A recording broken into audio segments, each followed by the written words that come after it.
Kashi Vishwanath and listen in to Prime Minister Narendra Modi.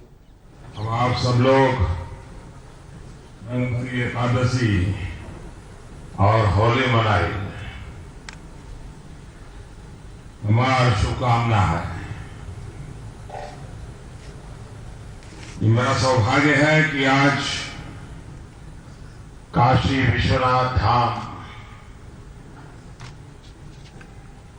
जिस सपनों को लंबे अरसे से मन में संजोया हुआ था,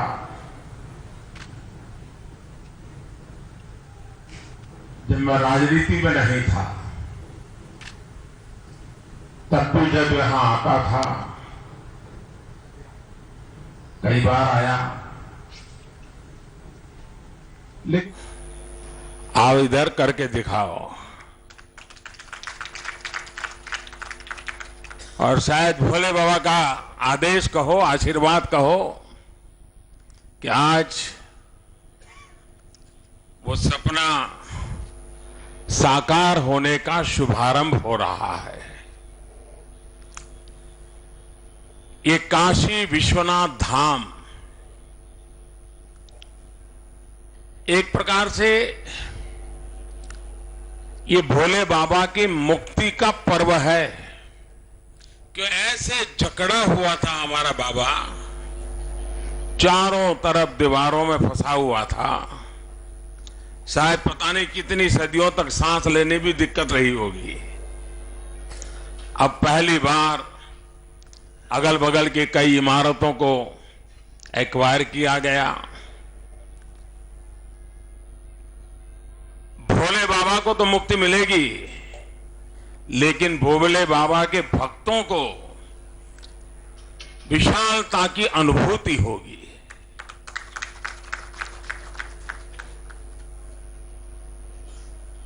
मैं सबसे पहले सरकारी मुलाजिम तो मैंने बहुत देखे हैं, क्योंकि कई वर्षों तक मुख्यमंत्री रहा हूं, और जब सरकार कोई काम दे तो सरकार के मुलाजिम उसको पूरा करने के लिए प्रयास भी करते हैं। लेकिन मुझे आज गर्व के साथ कहना है कि योगी जी ने यहां जिन अफसरों की टीम लगाई है, वो पूरी टीम एक प्रकार से भक्ति भाव से इस काम में लगी है, सेवा भाव से काम में लगी है, दिन रात इसको पूरा करने के लिए। क्योंकि इतनी सारी प्रॉपर्टीज एक्वायर करना, सबको समझाना, सबको साथ लेना, लोगों को भी समझाना, विरोधी और झूठ फैलाने वाले लोगों को भी काटना, उनकी बातों को काटना, बड़ा कठिन काम था। और किसी भी हालत में इस प्रोजेक्ट को राजनीति का जरा सा भी रंग न लग जाए, इसकी पूरी चिंता करना, ये सारा काम अफसरों की टोली ने किया है। मैं सबसे पहले उत्तम काम है उनको अनेक अनेक अभिनंदन देता हूं, उनका धन्यवाद करता हूं। मैं इस परिसर में जो इमारतें थी, जिसके मालिक थे अलग अलग लोग, कुछ लोग किराए पर रहते थे, उनसे आग्रह किया कि बाबा का काम है, अगर आप जगह छोड़ने को लोग तैयार हो जाएं। करीब करीब 300 प्रॉपर्टीज इतने कम समय में, और दो चार लोगों की तरफ से रुकावट आने के बावजूद भी जिस प्रकार से साथ और सहयोग दिया, सरकार की हर बात पे भरोसा किया और अपनी इस बहुमूल्य जगह को छोड़ करके बाबा के चरणों में समर्पित कर दी, शायद मैं समझता हूं ये सबसे बड़ा दान ये परिसर में पहले रहने वाले लोगों ने किया है। और इसलिए मैं उनका भी यहां के सांसद के रूप में हृदय से बहुत बहुत आभार व्यक्त करता हूं, अभिनंदन करता हूं कि उन्होंने इस काम को अपना काम मान करके हमारा सहयोग किया और ये सपना पूरा हो रहा है।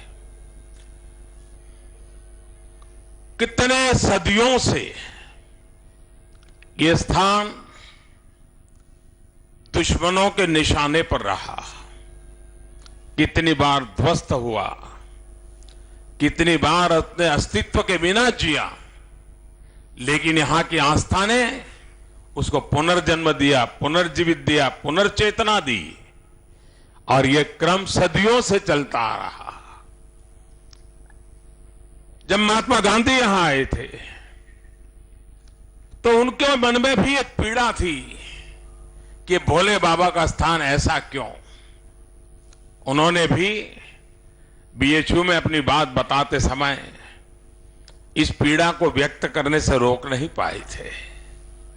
उसको भी कुछ समय के बाद शायद 100 साल हो जाएंगे उनकी बात को।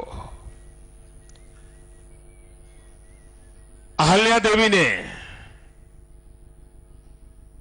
सदियों के बाद इसका पुनरुद्धार का बेड़ा उठाया था, करीब करीब 250-250 साल पहले, और तब जाकर के उस स्थान को एक रूप मिला, परिस्थिति मिली। अहल्याबाई का बहुत बड़ा रोल रहा इसको। अगर आप सोमनाथ जाएंगे तो सोमनाथ में भी अहल्याबाई ने बहुत बड़ी भूमिका निभाई थी। शिव भक्ति में लीन अहल्याबाई राज्य की धुरा संभालते संभालते इस काम को भी करती थी, लेकिन उसको भी करीब करीब 250-250 साल बीत गए। बीच के कालखंड में भोले बाबा की चिंता किसी ने की नहीं की, सबने अपने अपने की। मैं हैरान हूं, जब इतने सारी इमारतों को तोड़ना शुरू किया तो पता नहीं था कि 40 से ज्यादा इतने मूल्यवान मंदिरों को लोगों ने अपने घरों में एंक्रोचमेंट करके दबा दबा करके, किसी ने उसमें किचन बना दिया था, पता नहीं क्या क्या कर दिया था। ये तो अच्छा हुआ कि भोले बाबा ने हमारे भीतर एक चेतना जगाई और ये सपना सज गया, और उसके कारण सिर्फ भोले बाबा नहीं, 40 के करीब ज्यादा ऐसे ऐतिहासिक पुरातत्वीय मंदिर अंदर से मिले। इस पूरे धाम में जब अब देश और दुनिया के यात्री आएंगे तो उनको अजूबा लगेगा कि कैसा काम हमारे कुछ लोगों ने कर दिया। और शासन व्यवस्था भी 70 साल तक चुप रही। लोग सब चीजें दबाते गए, दबाते गए, दबाते गए, लेकिन आज उन 40 मंदिरों की मुक्ति का भी अवसर आ गया। और मुझे बताया गया कि शायद बहुत दशकों के बाद ऐसी शिवरात्रि यहां मनी होगी जो इस बार मनी है।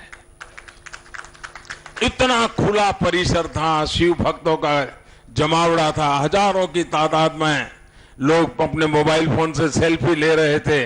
आप सोशल मीडिया में देखिए, इस परिसर की तस्वीरें लाखों की तादाद में आज दिख रही है। एक सपना था, और आप देख रहे हैं यहां जो मॉडल रखा है और ये फिल्म में जो आप देख रहे हैं, अब मां गंगा के साथ भोले बाबा का सीधा संबंध जोड़ दिया है। गंगा से हम सीधे स्नान करके भोले बाबा के चरणों में आकर के सर झुका सकते हैं। ये काशी विश्वनाथ महादेव, ये भोले बाबा का स्थान करोड़ों करोड़ों देशवासियों की आस्था का स्थान है। लोग काशी आते हैं, उसका मूल कारण काशी विश्वनाथ महादेव के प्रति अपार श्रद्धा है। उस आस्था को बल मिलेगा, हमारे मंदिरों की रक्षा कैसे हो, व्यवस्था कैसे हो, उसका एक मॉडल तैयार होगा। पुरातत्वीय चीजों को बचाए रखते हुए, उसकी आत्मा को वैसे ही बरकरार रखते हुए आधुनिकता कैसे लाई जा सकती है, व्यवस्थाएं आधुनिक कैसे बनाई जा सकती है, इसका एक बहुत ही अच्छा मिलन इस परिसर के निर्माण कार्य में दिखाई देगा। ये काशी विश्वनाथ धाम काशी विश्वनाथ मंदिर के आसपास का पूरा परिसर के रूप में जाना जाएगा और गंगा मां तक हमें ये परिसर ले जाएगा। ये धाम हमें मां गंगा से जोड़ेगा।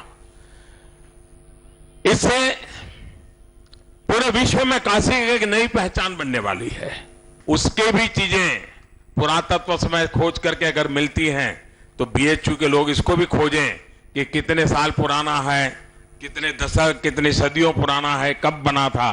तो अपने आप में ये काशी के आत्मा और हमारी व्यवस्थाएं दोनों मिलकर के आगे बढ़ेगी। मैं फिर एक बार बाबा के धाम में, बाबा के चरणों में अपना सर झुका करके काशीवासियों के आशीर्वाद के साथ इस पवित्र कार्य का आज आरंभ हो रहा है। मेरे साथ बोलिए हर हर महादेव।